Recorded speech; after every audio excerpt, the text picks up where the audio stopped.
आखिर ध्रुव के पास अचानक 10,000 हाथियों का बल कैसे आया? भीम की शक्ति, कामदेव का रूप और इतना पौरुष जो हर स्त्री को उसके प्यार में पिघला दे, ये सब कुछ ध्रुव के पास। ये इम्पॉसिबल है। ये वरदान तो सिर्फ उसे मिलता है जो एकलव्य रैंक हासिल कर चुका हो। एकलव्य बनने के बाद ही एक योद्धा को संसार की सबसे सुंदर नागरानी वो देती है जिसके लिए संसार का हर महापुरुष तरसता है। और ध्रुव के पास रातों रात ये सब कुछ आ गया। लेकिन कैसे? आज से कुछ महीने पहले ध्रुव अपना सब कुछ खो चुका था। प्यार, इज्जत और अपनी वो ताकत जिसकी कभी हर लड़की दीवानी हुआ करती थी। तुम दूर रहना मुझसे। अगर तुमने मेरे करीब आना भी चाहा तो मेरे बॉडीगार्ड तुम्हें मार मार कर तुम्हारी चटनी बना देंगे। इतना कहते ही लारा ने अपने हाथों से एक नीली शक्ति को निकाला और ध्रुव को दूर फेंक दिया। लारा, मैं तुम्हारा होने वाला पति हूँ। तुमने मुझ पर हमला किया। पति? काहे का पति? तुम पहले खुद को देखो और फिर मुझे। जिस दिन तुम्हारी शक्तियों ने तुम्हारा साथ छोड़ा उसी दिन से तुम मुझसे दूर हो गए ध्रुव। लारा भरी सभा में ध्रुव को बेइज्जत करते करते उसके खानदान तक पहुंच गई और ध्रुव के पिता अरेंद्र को देखकर बोली, महाराज अरेंद्र, क्या यही है वो आपका पराक्रमी बेटा? क्या यही है वो चमत्कारी बच्चा जिसकी तारीफें करते आप थकते नहीं थे? लेकिन अफसोस महाराज, मुझे तो ये किसी भी तरह से आपका बेटा नहीं लगता। लारा, बस बहुत हुआ। आखिर चाहती क्या हो तुम? चिल्लाओ मत। मैं सिर्फ तुम्हारे और मेरे बीच तय किए गए इस बेकार रिश्ते से आजादी चाहती हूँ। मैं ये रिश्ता तोड़ने ही यहाँ आई हूँ। अगर तुम्हारी यही मर्जी है तो ठीक है। मैं तुमसे एक रात की शादी करूंगा और फिर ये। खबरदार ध्रुव, तुम इतनी घटिया सोच रखते हो। कौन एक दिन के लिए भी तुम्हारी पत्नी बनेगी? लेकिन तभी ईरा ने एक बार फिर लारा को टोकते हुए कहा, ठीक ही तो कहा ध्रुव ने। वैसे तो तुम एक रात की दुल्हन बनने के लायक भी नहीं हो, लेकिन अगर ध्रुव तुम्हें एक रात की शादी करने का मौका दे रहा है तो इसमें इतना भड़कने की क्या जरूरत है? अपनी हद में रहो ईरा। हद में तो तू रह लारा। अपनी ताकत का तुझे इतना ही घमंड है तो बाहर आ, देख लेते हैं कौन किस पर भारी पड़ता है। इतना कहते ही दोनों हसीनाएं भिड़ने लगी, लेकिन ध्रुव ने ईरा को रुकने का इशारा किया। वहीं लारा इसी मौके की तलाश में थी। उसने ध्रुव की ओर देखते हुए कहा, कब तक औरतों के पीछे छुपते रहोगे ध्रुव? तुम्हारी इन्हीं हरकतों की वजह से मैंने तुमसे ये रिश्ता तोड़ने का मन बनाया है। बस, अब और नहीं। इतना कहने के बाद लारा ध्रुव के सामने एक चुनौती रख देती है। ध्रुव, मैं तुम्हें 3 साल देती हूँ। अगर तुमने 3 साल बाद जंग में मुझे हरा दिया तो मैं तुमसे शादी कर लूंगी। लेकिन अगर तुम हार गए तो जिंदगी भर के लिए तुम्हें मेरा गुलाम बनकर रहना होगा। लारा की इस चुनौती को सुनकर वहाँ मौजूद सभी लोग बातें करने लगे, लेकिन अचानक से ध्रुव की आवाज आई, लारा, मुझे तुम्हारी चुनौती मंजूर है।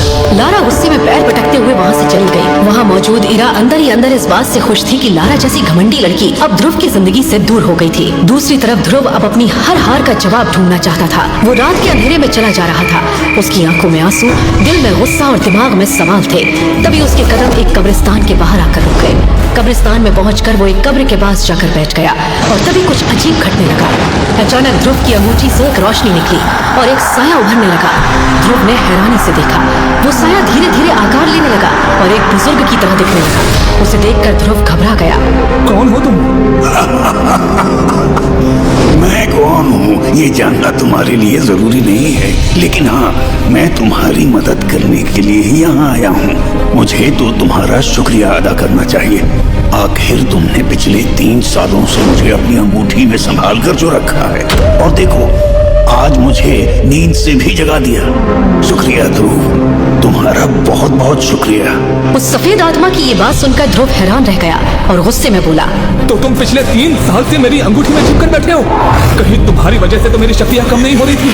क्योंकि जब से तुम मेरी अंगूठी में छुपकर बैठे हो तब से मेरी शक्तियाँ नहीं बढ़ रही है। हाँ, वो मैं ही था जिसने तुम्हारी शक्तियाँ कम की, लेकिन मैंने ये क्यों किया ये मैं तुम्हें अभी नहीं बता सकता। फिलहाल तुम मुझे अपनी जिंदगी में शामिल करो और फिर देखो मैं तुम्हें इतना ताकतवर बना दूंगा कि न केवल तुम्हारी मंगेतर लारा बल्कि पूरा मैसेडोनिया राज्य तुम्हारे आगे झुकेगा। लेकिन हर बड़ी शक्ति की एक कीमत होती है ध्रुव। कीमत? कैसी कीमत?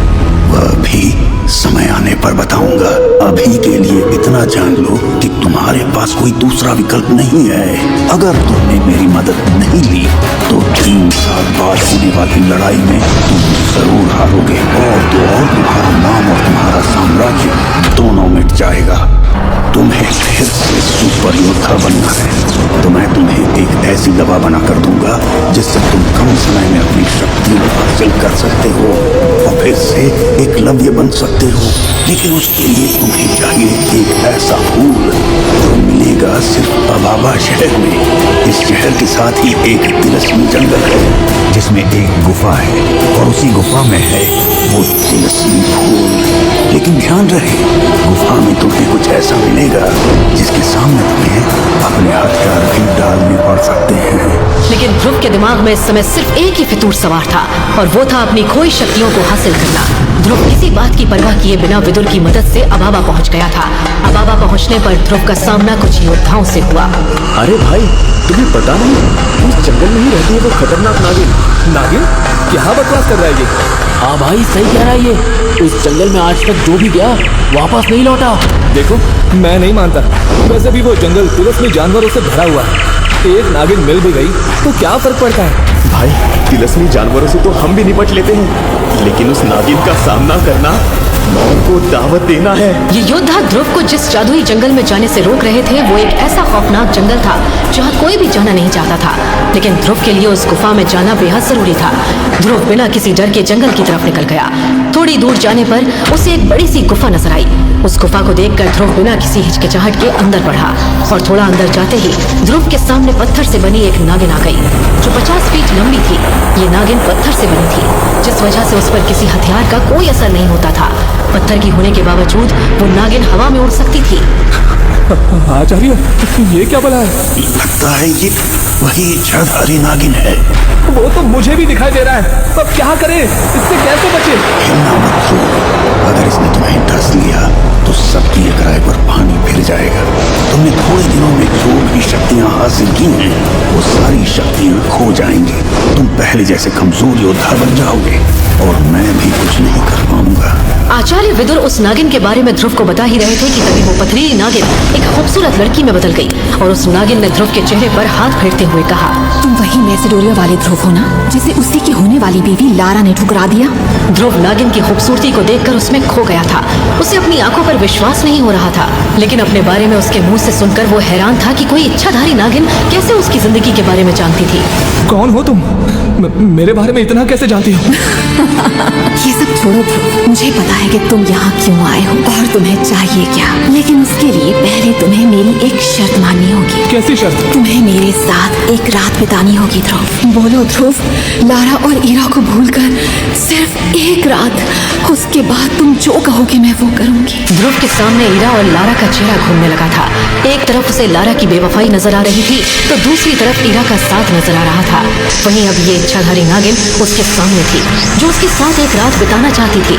लेकिन कुछ ही घंटों बाद ध्रुव उस जादुई फूल को लेकर गुफा से बाहर निकल आया। ये देखकर विदुर हैरान रह गया। ये तुमने कैसे किया ध्रुव? आप ये फूल लीजिए और जल्दी से मुझे जादुई दवाई बनाकर दीजिए आचार्य। 3 साल बाद मुझे लारा से भी मुकाबला करना है। इतना कहते ही विदुर और ध्रुव वापस महल लौट आए और देखते ही देखते विदुर ने ध्रुव को एक ऐसी जादुई दवा बनाकर दी जिसे पीते ही ध्रुव दर्द के मारे जोर जोर से चिल्लाने लगा। ध्रुव विदुर से मदद की गुहार लगाता रहा लेकिन विदुर उसे देखकर जोर जोर से हंसता रहा और कुछ पल बाद ध्रुव वहीं बेहोश हो गया। तभी विदुर ने कहा, अब शुरू होगा असली खेल। ऐसा क्या हुआ ध्रुव के साथ कि वो बेहोश हो गया? कैसे मिला ध्रुव को जादुई फूल? क्यों रखी थी उस नागिन ने ध्रुव के सामने एक रात बिताने की शर्त? किस कीमत की बात कर रहा था विदुर? और क्या ध्रुव हासिल कर पाएगा अपनी खोई हुई शक्तियां?